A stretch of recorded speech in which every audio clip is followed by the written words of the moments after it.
1 month passed after the massacre at New Haven. In that short time, human space changed completely.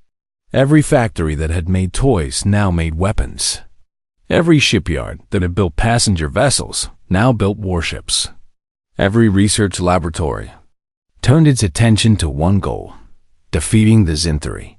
But the most amazing change happened at the recruitment centers.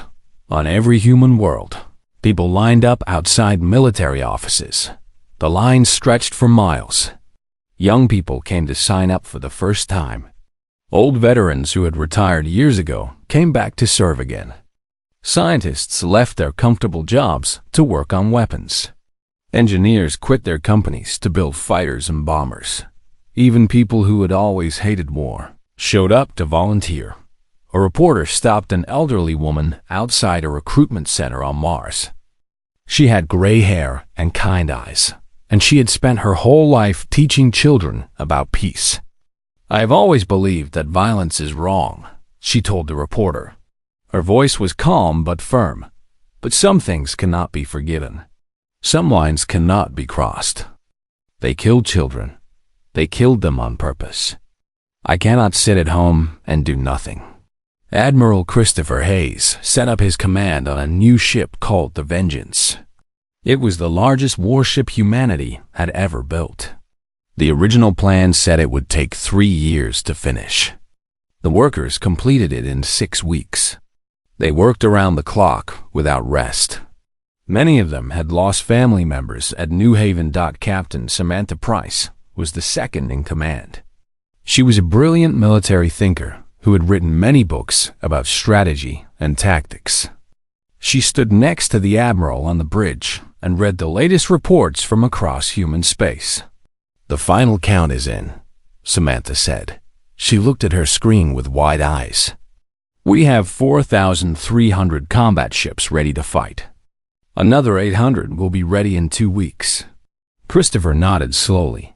His face showed no emotion, but inside he felt something like grim satisfaction. "The Zinthri have 1,000 ships," he said.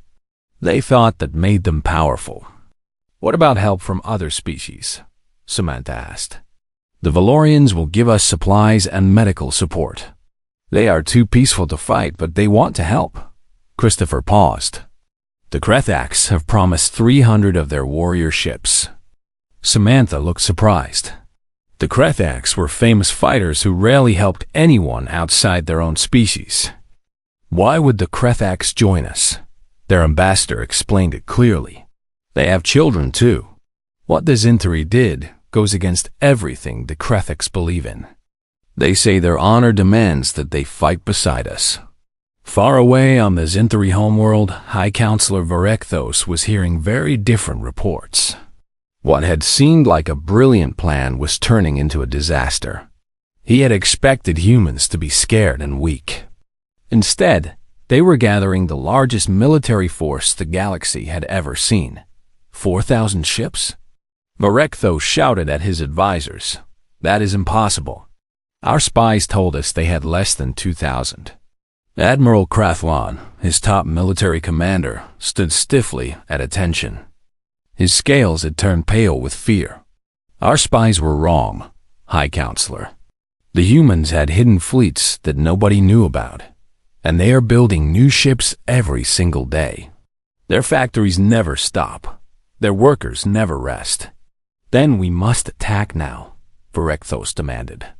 "We must strike before they are ready." "It is already too late for that." Krathlon's voice was barely a whisper. "The human fleet started moving 3 days ago. They have already blocked all the space routes to our border systems. We cannot attack them. We can only wait for them to attack us." For the first time in many years, Varekthos felt real fear, but he was too proud to show it in front of his officers. "Then we will meet them in battle. The Zinthri do not run away." What he did not tell anyone was that he had already asked other council species for help. He had sent messages to the Valorians, the Mordani, and a dozen other races. Every single one had refused. Several had cut all ties with the Dominion completely. The Zinthri were alone. No one in the galaxy would help them dot back on Nexus Prime. A new human ambassador arrived to replace Nathan Cole. Her name was Patricia Moore, and she was very different from Nathan. She did not pretend to be diplomatic. She did not use polite words. She spoke the truth directly, no matter how harsh it sounded. The United Earth government wants to make something clear, Patricia announced to the full council. We are not asking for your help in this war. We are not asking for your permission. We are simply telling you what is going to happen. And what exactly is going to happen? Councillor Maravex asked carefully. The Zinthri Dominion will cease to exist. Patricia said this as calmly as if she were discussing the weather. We will destroy their military. We will capture their leaders. We will make sure they can never make war again. Lorechthos appeared in the chamber as a hologram, joining from his flagship far away. He laughed bitterly at the human ambassador's words. You think you can destroy an empire that has existed for 8,000 years? Your pride blinds you to reality. Patricia turned to look at his shimmering image. Her face showed no fear at all. We are going to bring justice for 8,000 murdered children. Your empire's age means nothing to us. It will not protect you. The council must stop this, Varichthos demanded, looking at the other ambassadors. This is against galactic law. Humanity cannot be allowed to destroy another species. Councillor Maravex looked at her colleagues. Then she spoke for all of them. The Valorian position is clear. What the Zinthri did at New Haven was a crime of the worst kind. We will not help you. One by one, every other species said the same thing. None of them would lift a finger to save the Zinthri. The Krethax ambassador went even further. The Krethax honor code says we must seek blood vengeance for such evil acts. We will not stop the humans. We will fight beside them. Varichthos shook with anger. His hologram flickered as his emotions broke through. You are all cowards, he snarled. When humanity turns against you someday, you will remember this moment. You will wish you had stopped them. Patricia smiled coldly. It was not a pleasant smile. The difference between humans and Zinthri is simple. We do not attack children. The galaxy knows this. The other species have nothing to fear from us. She paused and looked directly at Varichthos. You, however, have everything to fear. The council meeting ended soon after. Patricia walked out with her head held high. The other ambassadors watched her go with a mixture of respect and worry. Humans had always seemed friendly and peaceful. They traded fairly and kept their promises. But now the galaxy was seeing another side of them. When someone hurt human children, humans became something else entirely. They became an unstoppable force that would not rest until their enemies were completely destroyed. Councillor Maravex stayed late in the empty chamber, thinking about what she had witnessed. She had studied humans for many years. She thought she understood them. Now she realized that no one really understood humans. They were capable of great kindness and great mercy. They built beautiful things and helped weaker species. They valued peace and worked hard to avoid war. But underneath all of that, there was something ancient and dangerous. Something that slept most of the time, hidden behind smiles and handshakes. The Zinthri had woken it up. And now the whole galaxy would see what happened when humanity went to war for its children, in the darkness of space. Thousands of human warships moved toward Zinthri territory. Their crews did not speak of glory or conquest. They spoke of the children of New Haven. They spoke of justice.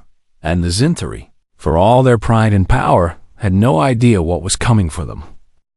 The Galactic Council had ruled the known universe for 12,000 years. 17 different alien species sat together and made laws that kept peace among the stars. They had written thousands of rules about trade, territory, and war. But there was one rule that nobody had ever written down. It did not exist in any book or any treaty. Yet every species knew it by heart, never harm a human child. The Valorians whispered about it in their crystal cities. The Krethax warriors taught it to their young soldiers. Even the cruel Mordani slavers, who feared nothing in the galaxy, refused to touch human children. Everyone knew this rule. Everyone followed it. The reason was simple. Humans never forgot. Humans never forgave. And when someone hurt their children, humans did not stop until justice was done. Nathan Cole was the human ambassador on Nexus Prime, the great space station where the council met. He was 43 years old with gray eyes and a calm voice. Other ambassadors respected him because he always spoke the truth and never made empty threats. On this day, he stood before the council to discuss a problem that had been growing for months. The Zintari Dominion wanted human territory.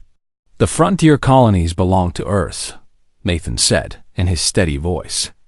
Our people have lived in the Kappa sector for 3 generations. They have built homes and schools and hospitals there. These are our worlds. I, Councillor Varek, Thos rose from his seat. He was a Zintari, a tall creature covered in dark red scales. His yellow eyes burned with hatred as he looked at the human ambassador. The Zintari believed they were the greatest species in the galaxy. They hated that humans had spread so far and so fast. Your species breeds like insects, Varek hissed. His voice was cold and sharp. You spread across the galaxy and take worlds that belong to older races. The Kappa sector was promised to the Dominion long ago. Promised by whom? Nathan asked calmly. Those worlds were empty when our colonists arrived. No one lived there. No one wanted them until we made them valuable. The argument went on for hours. Varek grew angrier with each passing minute. Nathan stayed calm and repeated the same truth again and again. The colonies belonged to humanity. They would not be given away. What Nathan did not know was that Varek had already made his decision. The Zintari leader was tired of talking. He wanted those worlds, and he had decided to take them by force. He believed that humans were weak. He believed that one quick attack would make them surrender. He was very wrong. 3 days after the council meeting, a Zintari battle fleet appeared in the sky above New Haven. This was the largest human colony in the Kappa sector. Nearly 200,000 people lived there in peaceful towns and busy cities. 40,000 of them were children. The attack came without warning. Commander Lavra Mitchell was on patrol 2 star systems away when she heard the distress call.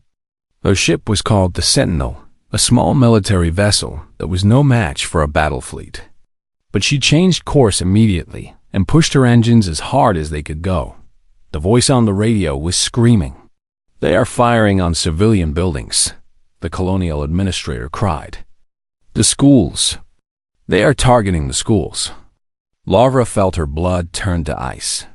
She shouted orders to her crew and prayed they would arrive in time. But deep in her heart, she knew they were too far away. All she could do was listen to the screams and explosions coming through her radio. The Zintari were not just attacking. They were sending a message. When the Sentinel finally arrived at New Haven, the colony was burning. Smoke rose from broken buildings. Fires raged through neighborhoods that had been peaceful just hours before. Lavra sent her rescue teams down to the surface and waited for their reports. The news was worse than she had feared. 3 elementary schools had been destroyed. 2 hospitals lay in ruins. A children's recreation center had been completely flattened. The Zintari had not attacked military targets. They had attacked places where children gathered. 8,000 children died that day. The news spread across human space like wildfire. On Earth, on Mars, on every colony world, people stopped what they were doing and stared at their screens. Parents grabbed their children and held them tight. Old soldiers who had seen terrible things in their lives sat down and wept like babies. For one long moment, humanity was silent. Then the silence ended, and something ancient woke up inside the human race. It was something that had slept for generations, hidden beneath layers of civilization and progress. It was the deepest instinct that humans possessed, older than language, older than fire. Protect the children. Destroy anyone who hurts them. Admiral Christopher Hayes received his orders from the United Earth government. His hands were shaking as he read them, but his face showed no emotion. He was a man of 60 years who had spent his whole life in the military. He had seen many battles and lost many friends, but he had never felt anything like the cold fury that now filled his chest. All fleet commanders, he broadcast across every military channel. This is Admiral Hayes. Recall all vessels. Every ship, every fighter, every armed transport. We are going to war. On Nexus Prime, the other alien species watched what was happening with growing fear. They had seen humans fight before in small conflicts and border disputes. But this was different. This was something terrible coming to life. Ambassador Nathan Cole requested an emergency meeting with the council. When he walked into the chamber, everyone noticed the change in him. His calm diplomat's mask was gone. In its place was something that made even the bravest warriors feel afraid. "You were warned," Nathan said quietly. His voice was soft, but it carried to every corner of the great room. Every species in this council knows the rule. You all know why it exists. Councilor Marivex of the Valorians tried to calm him. The Zinthri acted on their own. The council did not approve their attack. The council did nothing to stop it, Nathan replied. For months, Varekthos talked about driving humans from the Kappa sector. Everyone heard him. And this body did nothing. Varekthos stood up with a mocking smile on his face. "You think we fear your anger, human? The Dominion has 1,000 warships. Your emotional outburst will accomplish nothing." Nathan turned to face the Zinthri leader. What he said next would be remembered forever. 1,000 ships, he repeated slowly. You have 1,000 ships. Would you like to know how many we have? He did not wait for an answer. Humans number 32 billion across 400 worlds. We have been building ships since before your grandfather was born. We have shipyards on 17 planets working day and night. We have weapons so terrible that we locked them away and swore never to use them. Nathan stepped closer to Varekthos. The Zinthri leader tried to hold his ground, but something in the human's eyes made him want to step back. You killed 8,000 of our children. You attacked schools. You bombed hospitals. You murdered babies in their beds. Nathan's voice dropped to a whisper that was somehow more frightening than any shout. We are coming for you. Not just your military. Not just your government. We are coming for everything you have built. And when we are finished, the galaxy will remember for 10,000 years why you never, ever harm a human child. Nathan turned and walked out of the chamber. Behind him, the council sat in stunned silence. Some of them had lived for centuries. They had seen empires rise and fall. But none of them had ever seen anything like the look in that human's eyes. The Zinthri had made a terrible mistake, and they were about to pay for it. The human fleet came out of hyperspace at the edge of Zinthri territory. 4,000 warships appeared in perfect formation, spreading across thousands of kilometers of empty space. The smallest ships were fast destroyers that could chase down any enemy. The largest were massive dreadnoughts, with weapons that could crack a planet in half. Admiral Christopher Hayes stood on the bridge of the Vengeance, watching the screens as they showed enemy positions. His face was calm, but his eyes burned with cold determination. The Zinthri defense fleet is waiting at the Korath system, Captain Samantha Price reported. She studied the data carefully. They have 800 ships, including their flagship called the Dominator. Only 800? Christopher asked. Our intelligence says they split their forces. They expected us to attack several places at once. Christopher allowed himself a small, grim smile.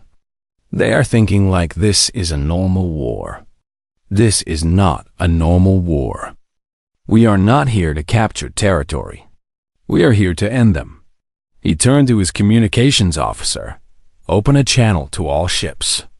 The officer pressed a button, and suddenly every ship in the fleet could hear the Admiral's voice. This is Admiral Hayes speaking to all crews. In a few hours, we will fight the Zinthri Defense Fleet. Many of you have families waiting for you on Earth, on Mars, on the colony worlds. Some of you lost people you loved at New Haven. He paused to let his words sink in. We are not here to take their planets. We are not here for power or glory. We are here because a line was crossed that should never be crossed. Today, we show the entire galaxy that humanity protects its children, whatever the cost, whatever it takes. The fleet began to move forward like a great wave of steel and fire.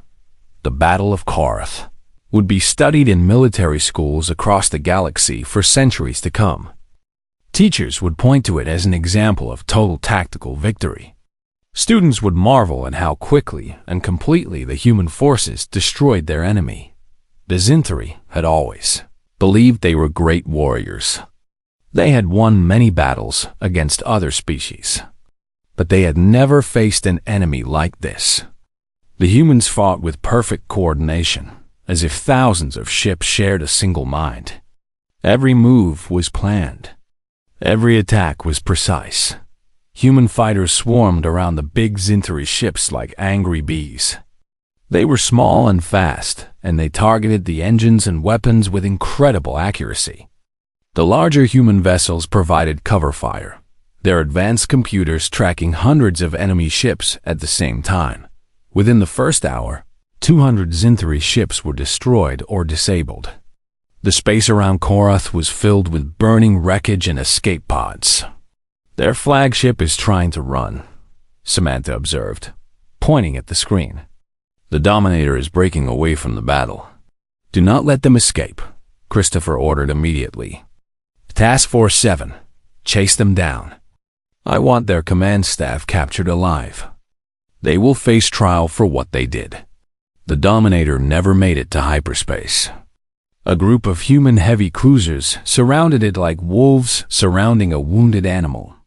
They destroyed its engines carefully, shooting with precision to avoid hitting the bridge where the officers were. When the great ship was finally dead and drifting in space, boarding teams flew across to capture it. The whole galaxy watched live as human Marines entered the Dominator. News cameras showed their movements as they walked through the dark corridors. They were efficient and professional. They did not kill anyone who surrendered. They did not torture prisoners or seek revenge. They simply did their job with cold, perfect discipline. This scared the other species more than any display of rage would have. They are not out of control, Counselor Merivek said to her staff as they watched the broadcast. They are not blinded by anger. They are completely, terrifyingly focused. They know exactly what they are doing. High Counselor Varek, those was among those captured on the Dominator. Human soldiers put chains on his wrists and brought him before Admiral Hayes. The once proud leader looked smaller now, his scales dull and his eyes tired. You will be tried for your crimes, Christopher told him simply. Not killed, not hurt. Tried according to our laws. The Rectho spat on the floor in front of the Admiral. You think this makes you better than us? Under your civilized mask, you are just as savage. You are just as cruel. Christopher looked at him with something that might have been pity. No, we are not. That is exactly the point. He spoke slowly, making sure the Zinthri understood every word. We could have destroyed your homeworld the moment we arrived in your territory. We have weapons that can turn your planet into a dead rock. One order from me, and billions of your people would be dead. He leaned closer to Varakthos.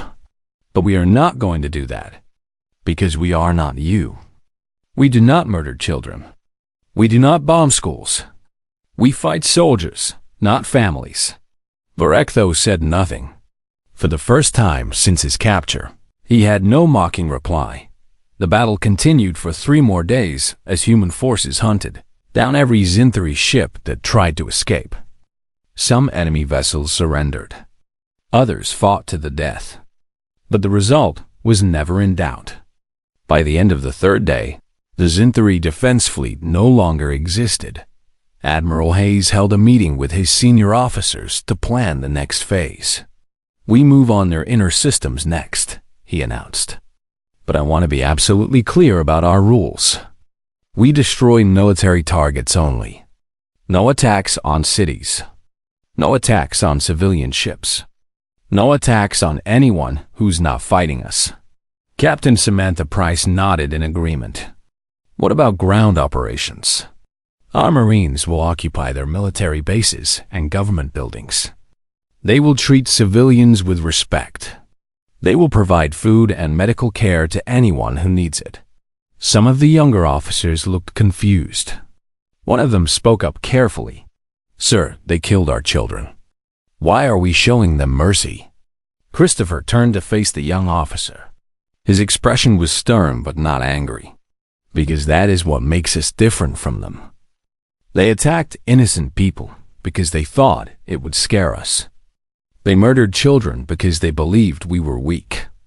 We are going to show them and the entire galaxy what strength really looks like." He looked around the room at all his officers. "Strength is not about killing helpless people.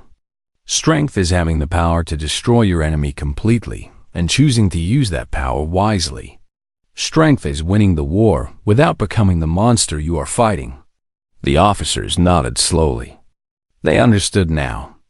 The human fleet moved deeper into Zinthari space. Word spread ahead of them that the humans treated prisoners fairly and did not harm civilians. Some Zinthari communities welcomed the human soldiers because they were tired of their own cruel government. On Nexus Prime, the other species watched the war with amazement.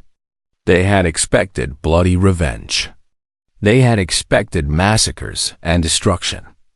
Instead, they saw something much more impressive. They saw humans winning, completely while keeping their humanity intact. Counselor Maravex sent a private message to Ambassador Patricia. "More, your people continue to surprise us," she wrote. "We expected rage. We see discipline. We expected cruelty. We see justice. The Valorians are honored to be your friends." Patricia's reply was short and simple. "We fight for our children, not against theirs." That message spread across the galaxy. Other species read it and understood something important about humans. They were not gentle because they were weak. They were gentle because they chose to be. They could destroy anything that threatened them, but they held back from causing unnecessary pain. It was a lesson the galaxy would never forget, and the war was only beginning. The war lasted 6 months. 6 months of steady, unstoppable human advance through Zinthari space. Every military base was captured or destroyed. Every warship was hunted down. Every weapons factory was reduced to rubble. But the civilian population was not touched. Human ground forces marched into Zinthari cities without firing a single shot at ordinary people. Soldiers handed out food and medicine to those who needed it. Engineers fixed damaged power stations and water systems. Doctors treated sick children and elderly people who had been ignored by their own government. This confused the Zinthari people more than anything else could have done in one occupied city. A Zinthari civilian approached a human soldier who was helping distribute food packages. The soldier was a young woman named Katie from a farming colony in the outer systems. She had joined the military the day after New Haven, driven by the same anger that burned in every human heart. "I do not understand," the Zinthari civilian said. He was an old male with faded scales and tired eyes. "We killed your children. Why do you not kill ours?"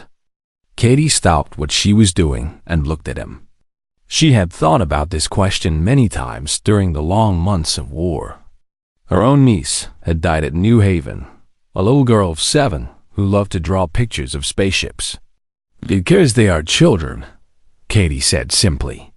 "That is the whole point. That is why we came here. That is what we are fighting for." The old Zinthari stared at her for a long moment. Then he bowed his head and walked away. Later that day, he told his neighbors what the human soldier had said. The story spread through the city and then to other cities across the planet. Slowly, the Zinthari people began to understand what kind of enemy they were facing. Humans were not monsters seeking revenge. They were parents protecting their young, and they would never, ever become the thing they hated on Earth. People followed the war through news reports and live broadcasts. They watched with grim satisfaction as the Zinthari military crumbled. But they also watched the memorial services that continued every day, every week, every month. The names of the dead children were read aloud in public squares. Their faces were shown on giant screens in every city. Artists created paintings and sculptures to honor their memory. Musicians wrote songs that made grown men weep. The youngest victim had been 3 months old. A baby boy named Lucas who never got to learn his own name. The oldest had been 17. A girl named Maria who was going to be a doctor and help people. The human government created the New Haven Memorial Commission. Its job was to make sure the massacre would never be forgotten. Schools added the event to their history lessons. Museums built special sections dedicated to the victims. Every year on the anniversary, the whole human race would stop for 1 minute of silence. This was how humanity dealt with grief. Not by destroying, but by remembering.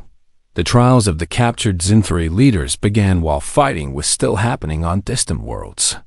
High Counselor Varekthos and his top commanders were brought to Earth to face justice. They sat in a courtroom in Geneva, surrounded by lawyers and judges and cameras that broadcast everything to billions of viewers. The chief prosecutor was a quiet man named Gregory Patterson. He was not a dramatic speaker. He did not shout or wave his arms. He simply presented the evidence in a calm, steady voice that was somehow more powerful than any angry speech. The targeting data shows that the Zinthari forces deliberately selected schools for attack, Gregory said, pointing to documents on a large screen. They flew past military bases to bomb elementary schools. They ignored defense platforms to destroy hospitals. This was not an accident. This was not a mistake. This was murder. He showed communications between Zinthari officers discussing their plans. Make them afraid. One message read, "Kill the young ones. The humans will surrender when they see what we can do." The courtroom was silent as the messages were read aloud. Varekthos sat in the defendant's chair with chains on his wrists.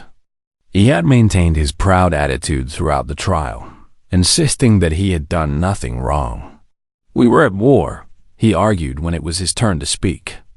"People die in wars. This is how it has always been." Gregory Patterson responded with devastating calm. "The evidence proves that your forces deliberately targeted children. They had orders to attack schools and hospitals first. This was not warfare. This was slaughter." He walked to the center of the courtroom and faced the gallery of watchers. "I have prepared a list of every victim. With the court's permission, I would like to read their names." Varekthos tried to object. "That is not necessary. The numbers are already in the record." "These were not numbers," Gregory replied quietly. "They were children, and the court will hear their names." It took 4 hours. 4 hours of names and ages and photographs. 4 hours of faces that would never grow up. 4 hours of dreams that would never come true. The prosecutor read each name clearly, paused to show each picture, and then moved on to the next stop. By the end, even the defense lawyers were wiping their eyes. Several of the judges had to take breaks to compose themselves. In the gallery, people who had lost family members at New Haven sat together. holding hands and crying silently. And Varechthos finally broke. The proud High Counselor, who had mocked humans for their weakness, sat with his head down, staring at the floor. His scales had gone gray with stress. His claws trembled. For the first time, he truly understood what he had done. Not killed enemies. Killed children.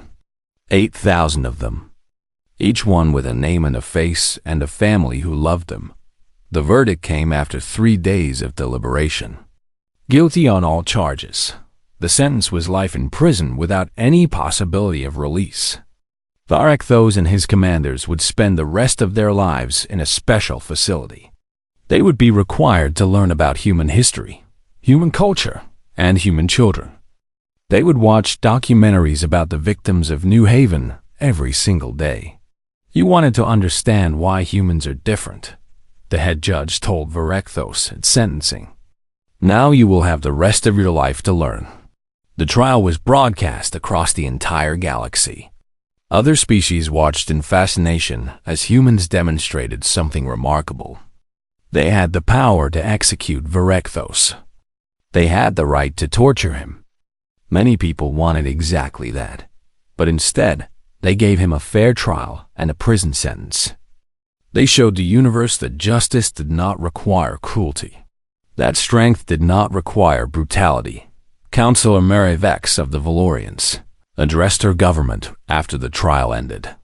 "We have studied humans for many centuries," she said. "We thought we knew them. Today, we learned something new. They are capable of more anger than any species we have ever seen. But they are also capable of more restraint. When they could have been monsters, they chose to remain civilized." She paused and looked out at her fellow Valorians. That choice is what makes them truly dangerous. They do not lose control. They make decisions. And their decisions are always focused on one goal: protecting their young. The war continued for another 2 months after the trial. Human forces methodically destroyed every remaining piece of the Zinthri military. They hunted down war criminals who had fled to remote planets. They dismantled weapons factories and shipyards. But through it all, they kept their promise. Not one Zinthri child was harmed. Not one civilian home was deliberately destroyed. Not one act of revenge was taken against innocent people. When the last Zinthri warship surrendered, the human fleet did not celebrate. There were no parties or parades. Instead, crews gathered in their ship chapels and common rooms to remember why they had fought. Admiral Christopher Hayes made a final broadcast to all his ships. "The war is over. We have won. But we did not win because we were stronger or more cruel than our enemy. We won because we were better. We won because we remembered why we were fighting." He took a deep breath. "We fought for the children of New Haven, all 8,000 of them. We fought so that no one would ever forget them. We fought so that no one would ever do this again." His voice grew soft. "Now we have to show the galaxy what comes next. We have to prove that humans do not just destroy. We build. We heal. We make things better." The rebuilding of the Zinthri Dominion was about to begin, and it would be even more surprising than the war itself. 1 year after the massacre at New Haven, the Zinthri Dominion no longer existed as an independent nation. Its military had been completely destroyed. Its leaders were in prison or dead. Its ability to wage war had been permanently eliminated, but humanity did not take over their territory. Instead, the human government created a special administration to help the Zinthri people build a new society. Thousands of teachers were sent to create new schools. Engineers arrived to rebuild damaged infrastructure. Doctors set up clinics in every major city. The galaxy watched in complete amazement as humanity poured resources into helping the species that had attacked them. Ambassador Patricia Moore held a press conference on Zinth Prime, the former capital of the Dominion. Behind her stood new buildings that human workers had constructed. Schools, hospitals, community centers, all built with human money and human labor. "We are not conquerors," Patricia announced to the gathered reporters. "We are not occupiers. We came here because a terrible crime was committed, and we needed to make sure it could never happen again." She paused and looked directly into the cameras. "The Zinthari children are not responsible for what their leaders did. They did not choose to attack New Haven. They did not vote for war. They are innocent, and they deserve a chance at a better life. That is what we are trying to give them." A Zinthari reporter raised his hand. "Why? Why help us after what we did to you?" Patricia thought for a moment before answering. "Because being angry forever would not bring those children back. Because revenge would not heal our wounds. Because the best way to honor the victims of New Haven is to make sure nothing like it ever happens again. And the only way to do that is to build a world where Zinthari and humans can live in peace." The new Zinthari schools taught different lessons than the old ones. Instead of learning that other species were inferior, children learned about cooperation and friendship. Instead of studying military conquests, they studied art and science and philosophy. Instead of being told that humans were enemies, they learned about human culture, human history, and human values. Human teachers worked alongside Zinthari teachers. Human children exchanged video messages with Zinthari children. Slowly, carefully, two species that had been enemies began to understand each other. Ambassador Nathan Cole returned to Nexus Prime exactly 1 year after he had walked out in fury. The council chamber was packed with representatives from every species.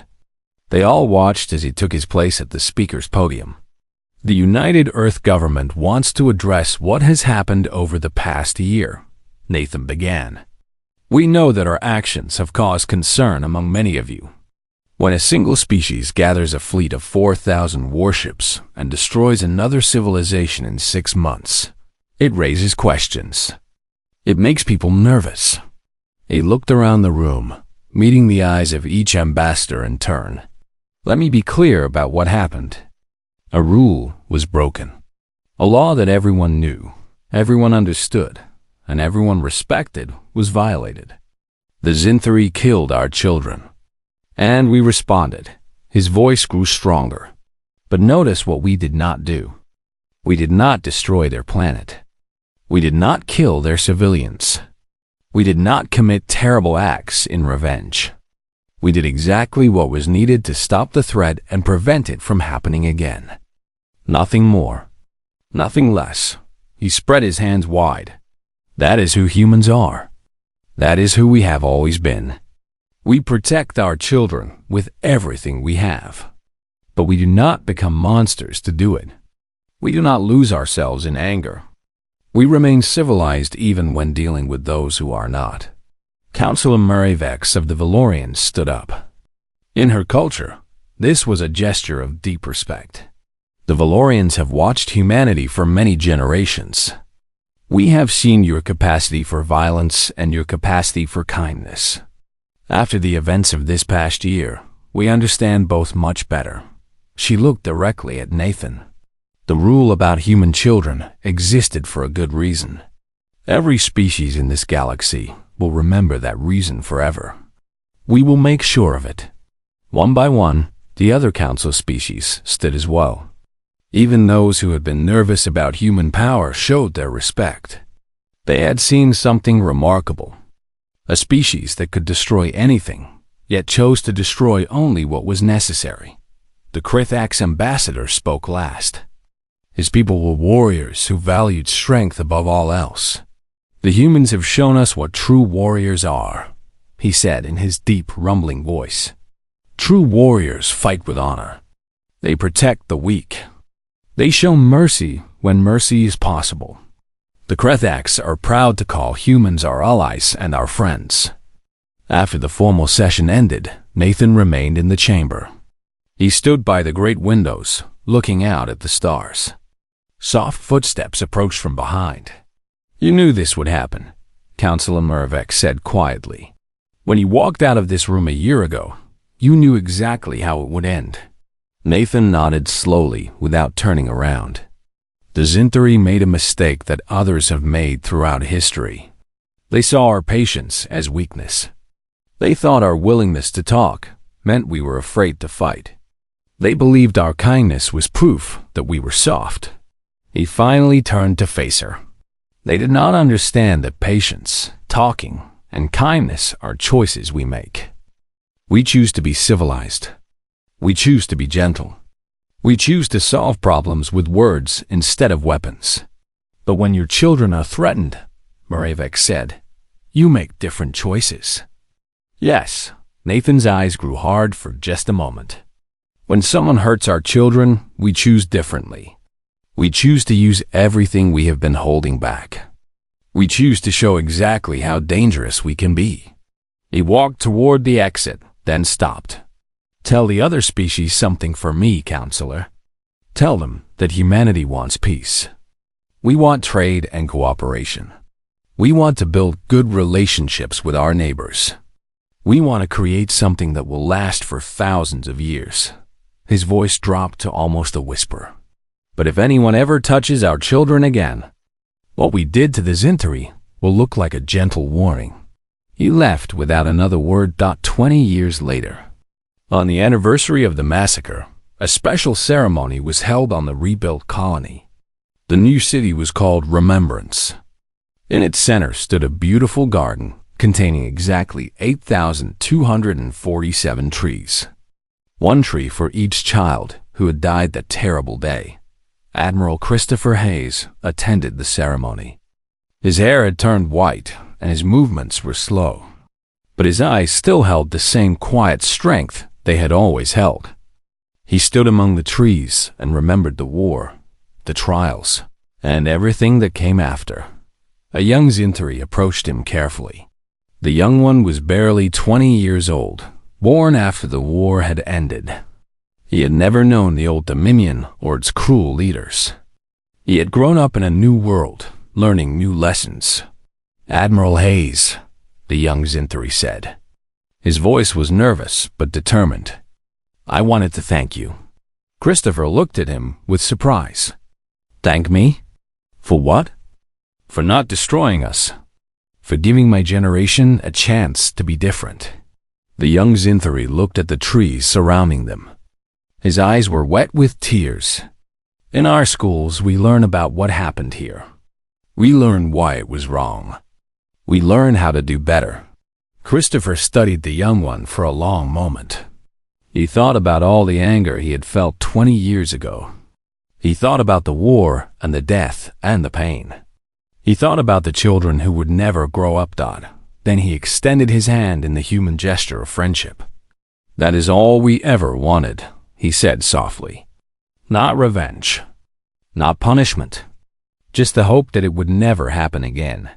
The young Zintari took his hand. And in that simple moment, something important happened. A bridge was built between two peoples who had been enemies. It was not enough to erase the past. Nothing could do that. But it was a beginning. A small step toward a better future. In the Garden of Remembrance, the trees swayed in the gentle wind. Their leaves made a soft rustling sound, almost like whispers. Some people said they could hear the voices of the children, still speaking across the years. Perhaps they were saying thank you. Perhaps they were saying goodbye. Or perhaps they were simply reminding the living of a truth that should never be forgotten. Protect children. All children. Everywhere. The universe had learned this lesson in fire and steel. The galaxy had seen what happened when someone broke the rule. And no one, in all the long ages that followed, ever forgot. The rule was clear. It had always been clear. And now everyone in the universe knew why. Never harm a human child. Never. The end.